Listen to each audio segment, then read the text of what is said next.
Bismillahirrahmanirrahim. Assalamualaikum warahmatullahi taala wabarakatuh. Sekarang insyaAllah saya akan membentangkan satu tajuk di bawah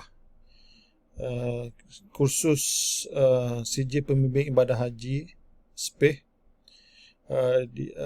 kursus pengurusan kesihatan APH 2242, di mana kami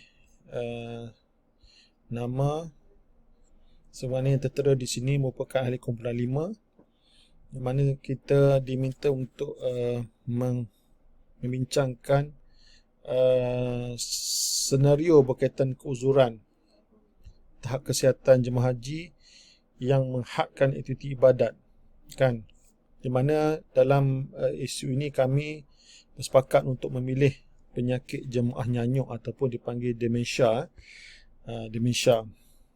di mana apakah permasalahan ataupun isu yang timbul dari senario yang kami pilih tersebut.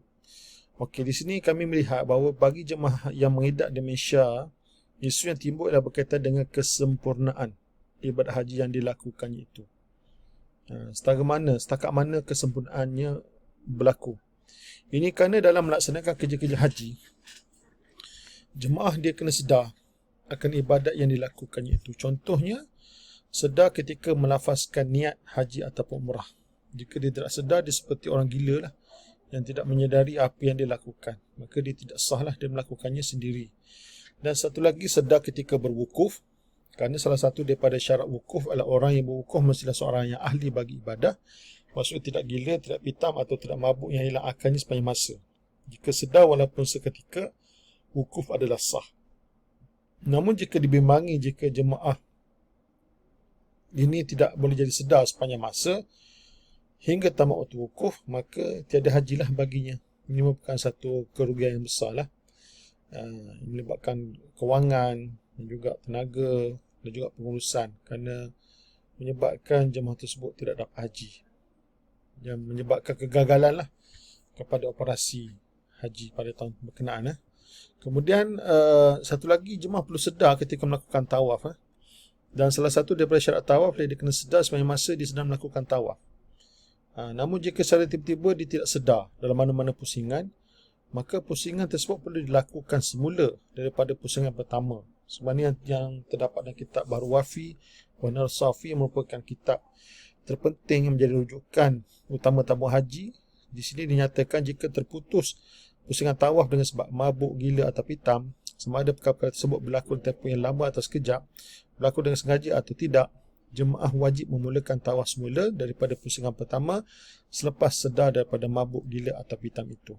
Jadi kalau kita lihat di sini, bagi waris yang mengiringi jemaah nyanyuk ni, tentu sekali dia akan menghadapi kesukaran sekiranya tengah-tengah tawaf dia jadi tidak sedar, kan, jadi tak hilang akalnya, maka menyebabkan dia perlu memulakan pusingan daripada pusingan yang pertama.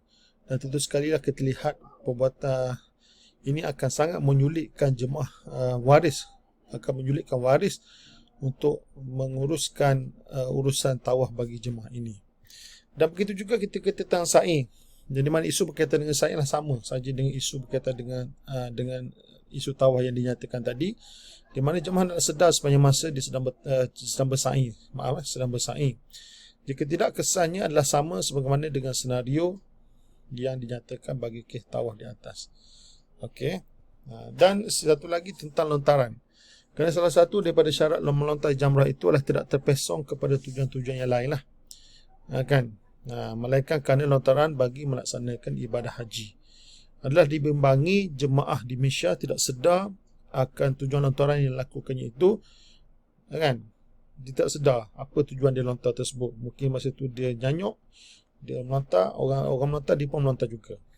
Jadi walaupun bagaimanapun, bolehlah diwakilkan melontar jika dia tidak mampu melontar, namun selepas mendapat keizinan daripadanya lah. Dan izin mestilah juga dalam keadaan yang sedar.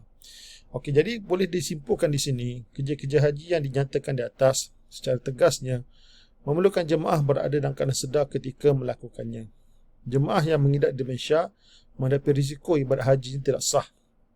Dalam masa yang sama, pihak waris, pihak perubatan dan juga pengurusan tabung haji ataupun package akan menghadapi kesulitan bagi memantau kerja-kerja hajinya supaya sah kesemuanya. Okey, yang seterusnya, apakah peranan dan pendekatan yang boleh diambil oleh pembimbing ibadah haji untuk menghadapi senario tersebut?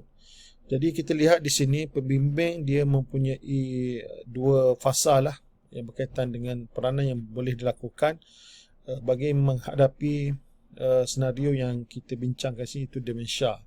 Okey, yang pertamanya berhubung dengan pemeriksaan kesihatan lah. Biasanya jemaah Malaysia sebelum mereka ke Tanah Suci, mereka akan melalui pemeriksaan kesihatan lah. Jadi di sini apabila mereka tidak diluluskan untuk pergi menunaikan haji, biasanya mereka akan buat rayuan. Dan sebelum 2018 pihak tabung haji akan membentuk jawatankuasa lah untuk nak menimbang rayuan yang dipohon oleh pesakit dan juga waris supaya mereka dapat pergi mengerjakan haji lah.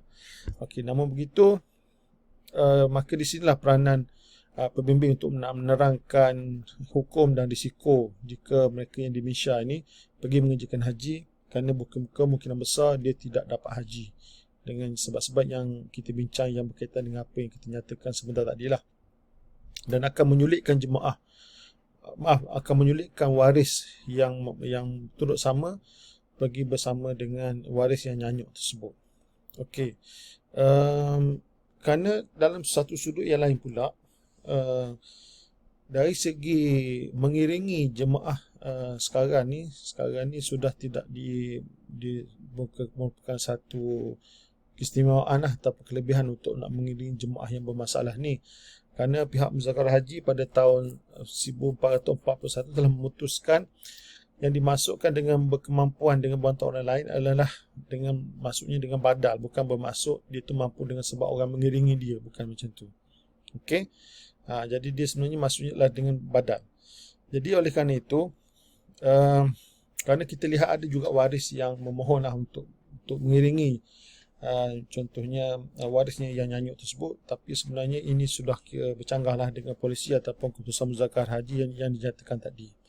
Okey, dan satu lagi, semasa kursus kursus asal haji dan kursus asal haji secara khususnya, mungkin di sini pembimbing sudah boleh menjelaskan tentang kedudukan jemaah demensia ni kan, tentang hukumnya, kerana perkara ini pernah diputuskanlah dalam resolusi Muzakarah Haji tahun 2006 tentang status jemaah demensia ni, tentang mereka ni sebenarnya tidak boleh mengerjakan haji lah. Kita ada 3 tahap 3 jenis penyakit demensia, dan walaupun tahap pertama tu dibenarkan dengan ada pengiring, tetapi oleh kerana pengiring sudah seolah-olahnya tidak dibenarkan sekarang ni, maka nampaknya memang tidak ada ruang dan peluang lah bagi jemaah demensia untuk pergi mengerjakan haji, maka mereka boleh dibadalkan. Okey, namun seperti saya nyatakan tadi, selepas 2018 sudah tidak ada rayuan lagi untuk mengerjakan haji apabila pihak perubatan memutuskan jemaah tersebut tidak mampu. Jadi maknanya peranan pembimbing dari sudut menganggotai jawatankuasa rayuan sudah tidak ada.